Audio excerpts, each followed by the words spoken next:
Hello, I'm Matthew Malcolm with American Vineyard Magazine, reporting to you here today with Stuart Spencer from the Lodi Winegrape Commission. He's executive director. We're here in beautiful Lodi. I wanted to talk about, though, some specific issues we're facing in the wine industry right now. We've had so many grapes that went unharvested this past year and even the year before. And with the global wine demand in flux and waning right now, we're seeing some real struggles. And something that's really frustrating is knowing that we have an incredible amount of imports that are coming in to the nation and in California. Can you tell us about that? Yeah, I think there's several things. We obviously have a lot of headwinds in our industry right now. We hear about, the challenges with the anti-alcohol movement. We hear about the challenges with young people drinking wine. But what hasn't really been discussed is that our largest grape buyers in California, our largest wineries, have strategically started importing bulk wine, cheap bulk wine from overseas over the last decade.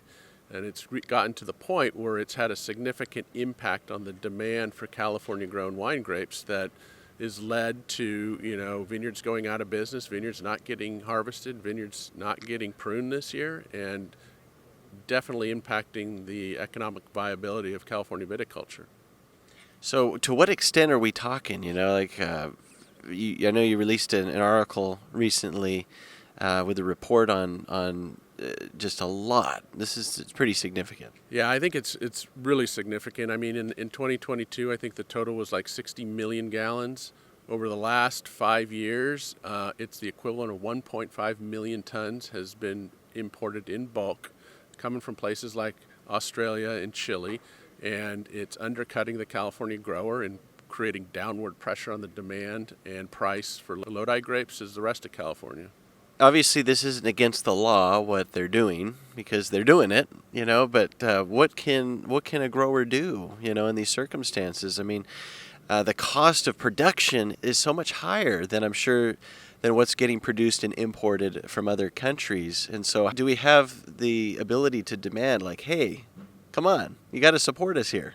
Well, I think there's several things to that point. One, when you think about California and the cost of doing business here, our state, whether you agree with it or not, has legislated and regulated certain environmental and social policies that have driven up the cost of farming, driven up the cost of business. And we have our largest grape buyers are circumventing that and bringing in cheap foreign wine that doesn't have to adhere to the same sets of rules and regulations that California grape growers do. So that's running against the values of the state of California, running against what our legislators are regulating, and it's really impacting the demand for California grapes. And this is not going to help our situation any.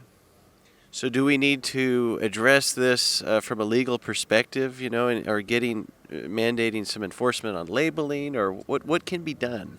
Well, there's several things to this. It's a complicated thing. Like you said, this is not illegal, and it's part of globalization as people diversify their business. I think one of the really frustrating things is when I walk into our local supermarkets here and I see a lot of this imported wine just sitting on the shelves.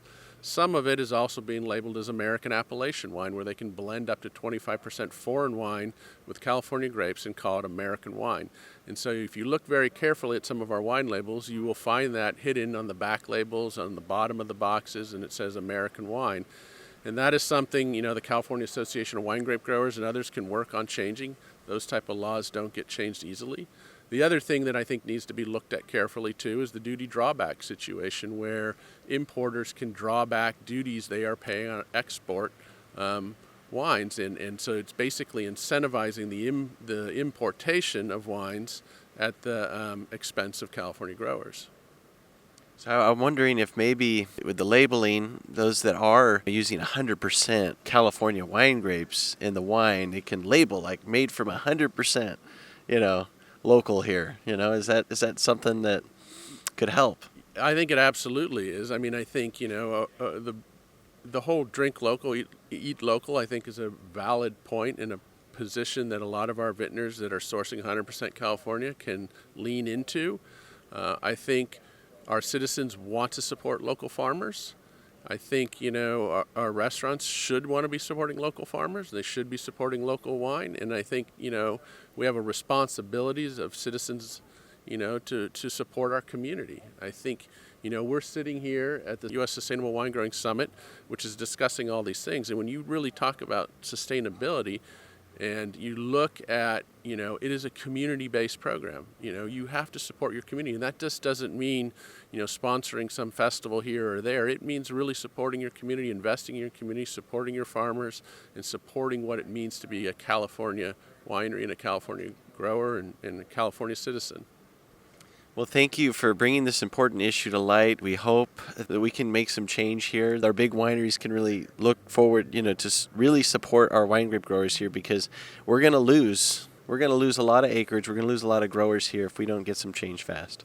Correct. And, it's going to cost a lot more to get these vineyards back into production when the point comes when they do want them. And I think it's an issue that we all need to, and we're going to keep the conversation going, because I think it's an important one.